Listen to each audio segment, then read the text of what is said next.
दोस्तों आज हम जानेंगे कुछ बेसिक कंसेप्ट के बारे में, जैसे कि प्राकृत संख्या, पूर्ण संख्या, पूर्णांक संख्या, भाज्य संख्या, अभाज्य संख्या इत्यादि के बारे में। इससे रिलेटेड जो है हर एग्जाम में क्वेश्चन पूछा जाता है, तो आइए बहुत अच्छे से और बहुत प्यार से समझेंगे। सबसे पहला है प्राकृत संख्या, यानी इंग्लिश में नेचुरल नंबर कहते हैं। तो आइए जानते हैं प्राकृत संख्या क्या होती है। तो गिनती की जितनी भी संख्याएं होती है, जैसे कि 1, 2, 3, 4, 5, 6 अनंत तक, यानी सभी संख्या क्या हो जाती है प्राकृत संख्या। 1 से शुरू होता है, यानी 1, 2, 3, 4, 5, 6, 7 डॉट डॉट डॉट कहां तक जाती है अनंत तक, यानी 1 से शुरू होकर और जितनी भी संख्या आएगी वे सभी क्या हो जाएगी प्राकृत संख्या। तो ध्यान में रखना होगा। लेकिन आपसे कभी कभी पूछता है कि सबसे छोटा प्राकृत संख्या क्या है, तो सबसे छोटा प्राकृत संख्या 1 हो जाएगा, क्योंकि 1 से शुरू हो रहा है। और कभी कभी पूछता है कि प्रथम प्राकृत संख्या क्या है, तो प्रथम प्राकृत संख्या भी क्या हो जाएगा 1 हो जाएगा। तो ध्यान में रखना होगा। अब आइए दूसरा है पूर्ण संख्या, यानी होल नंबर। तो पूर्ण संख्या वे संख्या होती है, यानी प्राकृत संख्या में सिर्फ 0 मिला देने से क्या बन जाती है पूर्ण संख्या। यानी पूर्ण संख्या जो है 0 से शुरू होता है, यानी 0, 1, 2, 3, 4, 5 डॉट डॉट डॉट कहां तक जाएगी अनंत तक, यानी 0 से शुरू होकर और जितनी भी संख्या आएगी वे सभी क्या हो जाएगी पूर्ण संख्या। ध्यान में रखिएगा, पूर्ण संख्या जो है 0 से शुरू होता है। लेकिन आपसे कभी कभी पूछता है कि प्रथम 5 पूर्ण संख्या कौन सी है, तो आपको बताना होगा 1, 2, 3, 4, 5, यानी 0 से लेकर और 4 तक जो है 5 प्रथम पूर्ण संख्या हो जाएगी। तो आपको ध्यान में रखना होगा। अब आइए पूर्णांक संख्या के बारे में जानते हैं। तो पूर्णांक संख्या वे संख्या होती है जिसमें पॉजिटिव और निगेटिव दोनों संख्याएं होती है। आइए समझते हैं। यानी 0 से दाएं साइड में जाइएगा तो प्लस होगा, और 0 से बाएं साइड में आइएगा तो माइनस होगा।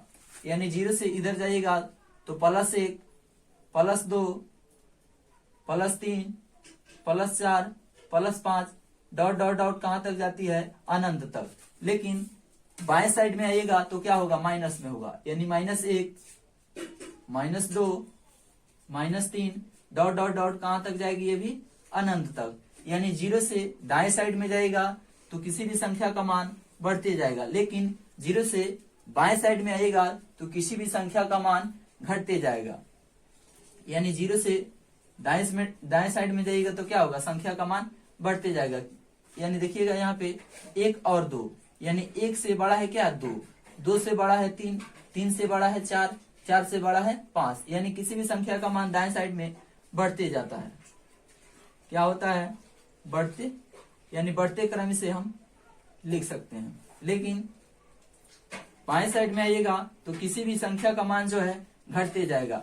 यानी -1 और -2 में जो है -1 और -2 में -2 छोटा हो जाएगा। इसी प्रकार -2 से -3 छोटा हो जाएगा। आगे जाइएगा तो -4 -3 से छोटा हो जाएगा। यानी इधर जाइएगा तो घटते क्रम होगा, इधर होगा घटते क्रम। इसको आपको ध्यान में रखना होगा कि दाएं साइड में जाइएगा तो किसी भी संख्या का मान बढ़ते जाता है, और बाएं साइड में आइएगा तो किसी भी संख्या का मान घटते जाता है। यानी -1 और -2 में पूछेगा आपसे बड़ा कौन है, -2 और -1 में बड़ा कौन है, तो बड़ा कौन हो जाएगा -1 बड़ा हो जाएगा, -2 -1 से छोटा हो जाएगा। तो आपको ध्यान में रखना होगा। अब आइए अगला है सम संख्या, यानी इवन नंबर। तो सम संख्या वे संख्या होती है जो है 2 से पूरा पूरा भाग लग जाए, उसी को हम क्या कहते हैं सम संख्या। सम संख्या कहां से शुरू होती है 2 से शुरू होती है। 2 के बाद 4 हो जाएगा, 4 के बाद 6 हो जाएगा, 6 के बाद 8 हो जाएगा, 8 के बाद 10 हो जाएगा, 10 के बाद 12 हो जाएगा, डॉट डॉट कहां तक जाएगी ये भी अनंत तक जाती है। यानी कहने का मतलब हुआ कि जिस संख्या में 2 से भाग पूरा पूरा लग जाएगा वे संख्या क्या सम संख्या हो जाती है। यानी 2 से भाग दीजिएगा 2 में तो पूरा पूरा कट जाएगा। इसी प्रकार 4 में 2 से भाग देंगे तो क्या हो जाएगा 2 बार में कट जाएगा। यानी 2 से सम संख्या में भाग देने पर जो है पूरा पूरा कट जाता है। तो वे संख्या क्या हो जाती है, सम संख्या। लेकिन 2 से शुरू होता है, सम संख्या कहां से शुरू होता है, 2 से, यानी सबसे छोटा सम संख्या क्या हो जाएगा, 2 हो जाएगा, उसके बाद में 4 हो जाएगा, 6 हो जाएगा, 8 हो जाएगा, 10 हो जाएगा, ऐसे बढ़ते जाएगा। अब आइए विषम संख्या के बारे में जानते हैं, यानी ऑड नंबर। तो विषम संख्या वे संख्या होती है जिसमें 2 से भाग नहीं लगे, यानी विषम संख्या कहां से शुरू होती है, 1 से शुरू होती है, यानी 1 के बाद 3 हो जाएगा, 3 के बाद 5 हो जाएगा, 5 के बाद 7 हो जाएगा, 7 के बाद 9 हो जाएगा, 9 के बाद 11 हो जाएगा, डॉट डॉट डॉट कहां तक जाएगी, अनंत तक। यानी 1 से शुरू होता है और अनंत तक जाता है, वे संख्या क्या हो जाती है, विषम संख्या। विषम संख्या में आप 2 से भाग दीजिएगा तो पूरा पूरा नहीं कटेगा। आइए यहाँ देखते हैं, यानी 3/2 है, तो क्या ये पूरा पूरा भाग लगेगा 2 से 3 में, नहीं लगेगा। दशमलव में, डेसिमल में जो है जाके पूरा पूरा कटेगा, तो ये पूरा पूरा नहीं कटा, तो ये संख्या क्या हो जाएगी, विषम संख्या। ध्यान में रखिएगा, विषम संख्या जो है 1 से शुरू होता है, 1, 3, 5, 7, 9, 11, ऐसे 13, 15, 17 ऐसे होता है विषम संख्या। अब आइए अगला है रूढ़ या आभास संख्या। तो रूढ़ या आभास संख्या उस संख्या को कहते हैं 1 को छोड़कर एक और स्वयं से पूरा पूरा भाग लग जाए, उसी को हम कहते हैं आभास संख्या। आइए समझते हैं, 1 को नहीं लेना है, 1 को क्या करना है, छोड़ देना है।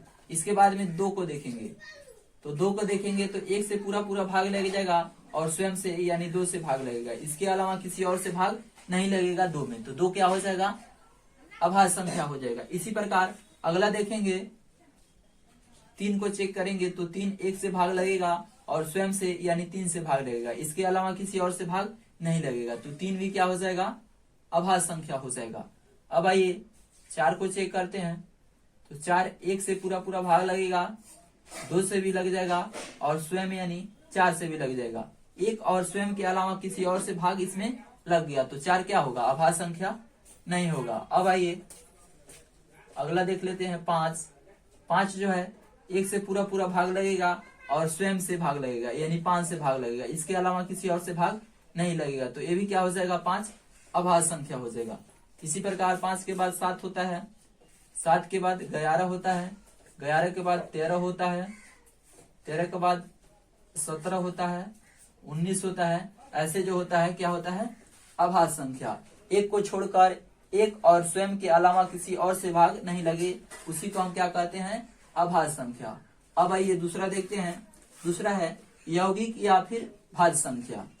तो यौगिक या भाज्य संख्या उस संख्या को कहते हैं जो एक और स्वयं के अलावा किसी और से भाग लग जाए, उसी को हम क्या कहते हैं, भाज्य संख्या। एक और स्वयं के अलावा किसी और से भाग लग जाए, उसी को क्या कहते हैं, भाज्य संख्या। आइए समझते हैं, यानी 2 को देखेंगे तो 2 1 से भाग लगेगा और स्वयं से भाग लगेगा, इसके अलावा किसी और से भाग नहीं लगेगा, तो ये क्या होगा, भाज्य संख्या नहीं होगा। अगला चेक करेंगे 3 को, 3 देखेंगे तो 1 से भाग लगेगा और स्वयं से भाग लगेगा, इसके अलावा किसी और से भाग नहीं लगेगा, तो ये भी क्या हो जाएगा, भाज्य संख्या नहीं होगा। 4 को चेक करेंगे तो 4 1 से भाग लगेगा, 2 से भाग लगेगा और स्वयं से भाग लगेगा, यानी 4। तो देखिए यहाँ पे 1 और स्वयं के अलावा 2 से भी भाग लग जाता है 4 में, तो 4 क्या हो जाएगा, भाज्य संख्या हो जाएगा। इसी प्रकार अगला चेक करेंगे तो 5 नहीं होगा। 5 के बाद में 6 को चेक करेंगे तो 6 को देखेंगे तो 1 से भाग लग जाएगा, 3 से भी भाग लग जाएगा, 2 से भी लग जाएगा और स्वयं से भी भाग लग जाएगा, यानी 1 और स्वयं के अलावा किसी और से भाग लग गया 6 में, तो 6 भी क्या हो जाएगा, भाज्य संख्या। इसी प्रकार अगला हो जाएगा 8 के बाद 9 हो जाएगा, 9 के बाद 10 हो जाएगा, तो ये संख्या जो हो जाती है भाज्य संख्या हो जाती है। अब आइए अगला देखते हैं, अगला है जुड़वा आभाज्य संख्या। तो जुड़वा आभाज्य संख्या उस संख्या को कहते हैं, ध्यान दीजिएगा, यानी अभाज्य संख्या का 2 ऐसा पेयर जिसका अंतर 2 हो, अभाज्य संख्या का 2 ऐसा पेयर जिसका अंतर 2 हो, उसी को हम क्या कहते हैं, जुड़वा आभाज्य संख्या। आइए समझते हैं, यानी 2 और 2 नहीं 3 और 5, फिर 5 और 7, फिर 7 और 9।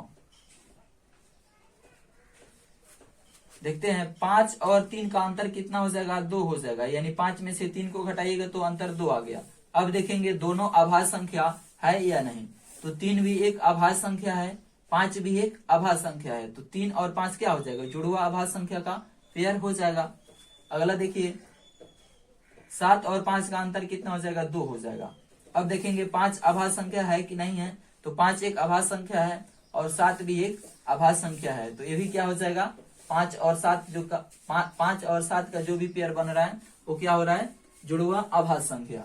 अब आइए 7 और 9 को देखते हैं, तो अंतर तो 2 हो गया। अब देखेंगे दोनों अभाज्य संख्या है या नहीं, तो 7 को देखेंगे तो 7 एक अभाज्य संख्या है, लेकिन 9 को देखेंगे तो 9 अभाज्य संख्या नहीं है, 9 एक क्या है, भाज्य संख्या है, क्योंकि एक और स्वयं के अलावा किसी और से भाग लग जाएगा। यहाँ देखिएगा 1 से भी भाग लगेगा, स्वयं से भी भाग लगेगा और 3 से भी भाग लग जाएगा, तो ये क्या होगा, अभाज्य संख्या नहीं होगा, क्योंकि भाज्य संख्या हो जाएगा।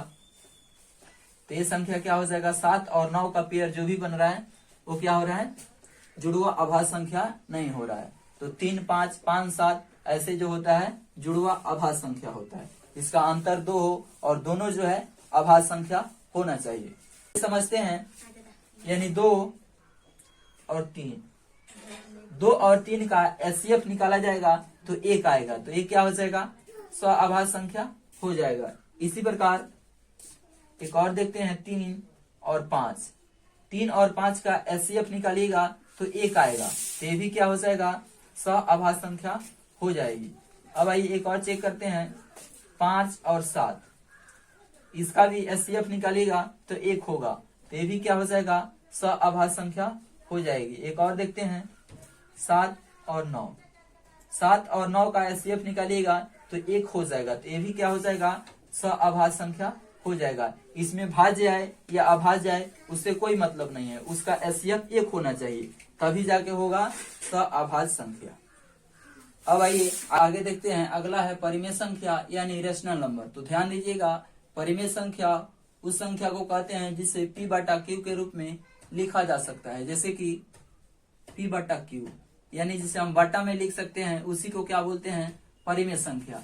p और q का मान प्लस में आए माइनस में आए उससे कोई मतलब नहीं है, लेकिन q का मान 0 नहीं होना चाहिए, यानी नीचे जो है 0 नहीं होना चाहिए, नहीं तो वो क्या हो जाता है, अपरिभाषित हो जाता है।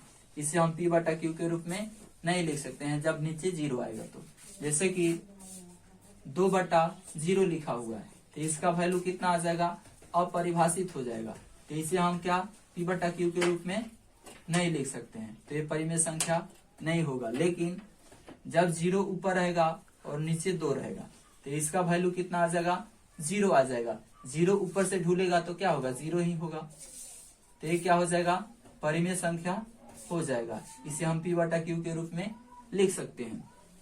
आइए और समझते हैं, जैसे कि 2 लिखा हुआ है तो 2 भी एक परिमेय संख्या हो जाएगा, क्योंकि 2 को हम 2 बटा 1 लिख सकते हैं, p बटा q के रूप में हो गया। जैसे कि -3 है, -3 बटा 1 लिख सकते हैं, ये भी क्या हो जाएगा, परिमेय संख्या हो जाएगा। जैसे कि 2 बटा -3, ये भी p बटा q के रूप में हो गया, ये भी परिमेय संख्या हो जाएगा। जैसे कि रूट वाले देखते हैं, जैसे कि √1, इसका वर्गमूल निकालिएगा √1 का तो क्या हो जाएगा, 1 हो जाएगा, तो ये भी क्या हो जाएगा, परिमेय संख्या। √4, इसका भी वर्गमूल निकालिएगा तो क्या हो जाएगा, 2 हो जाएगा, तो ये भी क्या हो जाएगा, परिमेय संख्या हो जाएगा। जैसे कि डेसिमल में कभी कभी देता है, जैसे कि 3.333, यानी दशमलव के बाद में जो भी नंबर आता है क्या होता है, रिपीट होता है, यानी रिपीटेड नंबर होता है, तो इसे हम क्या p बटा q के रूप में लिख सकते हैं, हाँ लिख सकते हैं। आइए देखते हैं, जैसे कि 3 का रिपीट हो रहा है तो 3 पर हम क्या करते हैं, रेकरिंग डाल देते हैं, यानी बार लगा देते हैं, तो क्या हो जाता है, 3 का हमेशा नंबर आने वाला हो जाता है, तो इसे हम p बटा q के रूप में लिख सकते हैं कि 3 पूर्णांक, ऊपर क्या है 3, जिसपे रेकरिंग रहता है उसके लिए क्या हो जाता है, नीचे 9, इसे गुना करके 9 3 का 27 और 3 कितना हो जाएगा, 30 बटा 9 हो गया, तो ये क्या हो जाएगा, परिमेय संख्या हो जाएगा। यानी ये संख्या जो है परिमेय संख्या हो जाएगी। आइए अगला देखते हैं। अगला है अपरिमेय संख्या यानी इरेशनल नंबर। तो आइए समझते हैं। यानी अपरिमेय संख्या उस संख्या को कहते हैं जिसे हम P बटा Q के रूप में नहीं लिख सकते हैं। जिसे हम P बटा Q के रूप में नहीं लिखते हैं उसी को कहते हैं अपरिमेय संख्या। जैसे कि आइए समझते हैं। जैसे कि यहाँ लिखा हुआ है रूट में 2। रूट में 2 है तो उसके नीचे आप 1 कभी नहीं लगा सकते हैं।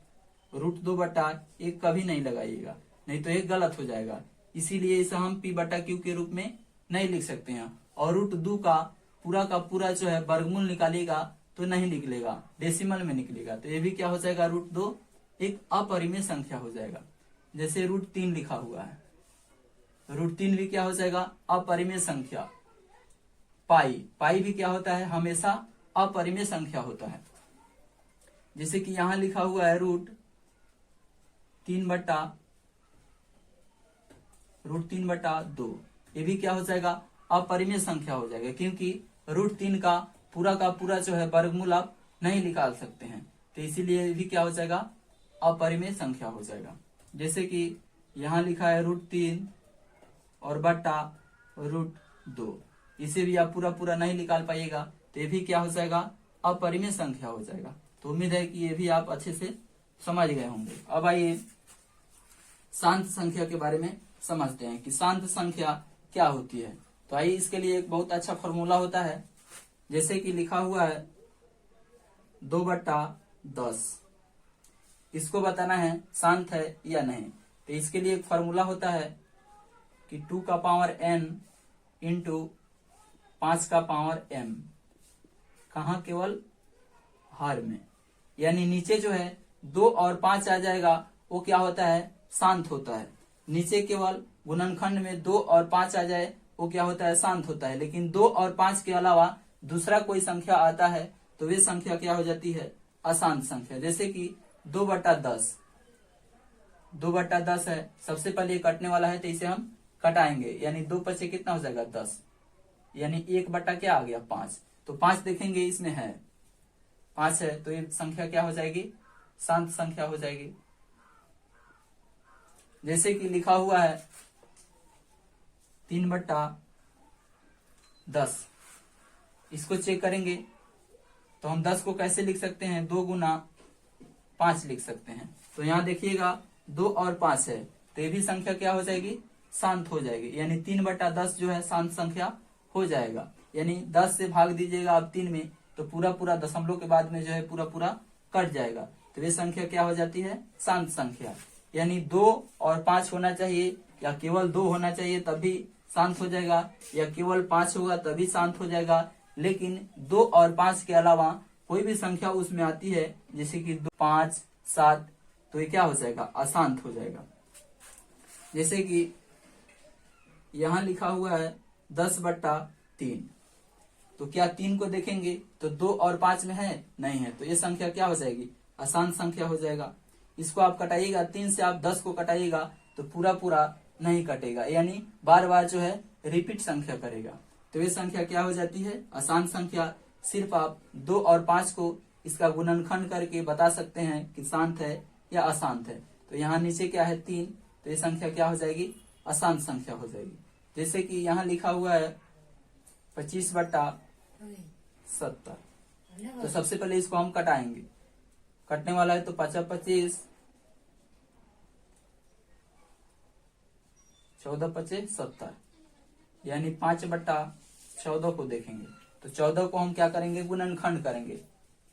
जैसे कि 2 से कटाएंगे तो 2 से 7 बार में कट जाएगा। यानी 14 को हम कैसे लिख सकते हैं, 2 और 7, तो 2 देखेंगे तो 2 तो शांत में है, लेकिन 7 दूसरा आ गया, यानी 2 और 5 के अलावा दूसरा आ गया, तो ये संख्या क्या हो जाएगी, अशांत संख्या हो जाएगी। तो आपको ध्यान में रखना होगा कि अशांत संख्या और शांत संख्या कैसे पता कर सकते हैं, बिना भाग विधि द्वारा। सिर्फ 2 और 5 रहेगा तभी शांत होगा, केवल 2 रहेगा तभी शांत होगा, केवल 5 रहेगा तभी शांत होगा, 2 और 5 दोनों रहेगा तभी शांत होगा। लेकिन इसके अलावा दूसरा कोई नंबर आता है नीचे तो क्या हो जाएगा, अशांत हो जाएगा। तो आपको ध्यान में रखना है। आइए अगला देखते हैं। अगला है वास्तविक संख्या। आइए समझते हैं वास्तविक संख्या क्या होती है। तो जितनी भी संख्याएं हैं वे सभी क्या हो जाती है, वास्तविक संख्या। जैसे कि -2, -6 या -1/2 या -√2 या -√4, ये सभी संख्या क्या हो जाती है, वास्तविक संख्या हो जाती है। सिर्फ जो है रूट के अंदर नहीं होना चाहिए, रूट के अंदर माइनस नहीं होना चाहिए। रूट के अंदर माइनस रहेगा तो वे संख्या क्या हो जाएगी, अवास्तविक संख्या। रूट के अंदर यदि माइनस रहता है तो वे संख्या क्या हो जाती है, अवास्तविक संख्या। जैसे कि यहाँ लिखा हुआ है -√2 तो ये संख्या क्या हो जाएगी, अवास्तविक संख्या हो जाएगी। लिखा हुआ है -√3, ये भी संख्या क्या हो जाएगी, अवास्तविक संख्या हो जाएगी। यानी रूट के अंदर जो है माइनस में कोई भी संख्या रहता है तो वे संख्या क्या हो जाती है, अवास्तविक संख्या। लेकिन कोई भी संख्या हो, रूट के बाहर माइनस हो या प्लस हो, बटा में हो, कुछ भी हो, लेकिन वे संख्या क्या हो जाती है, वास्तविक संख्या। लेकिन रूट के अंदर माइनस में हो, वे संख्या क्या हो जाती है, अवास्तविक संख्या। हेलो दोस्तों, उम्मीद करता हूं कि आपको जो है बहुत अच्छे से समझ में आया होगा। तो कमेंट में जरूर बताइएगा कि आपको समझ में आया है या नहीं आया है। तो चलिए अगले वीडियो में मिलते हैं, तब तक के लिए जय हिंद।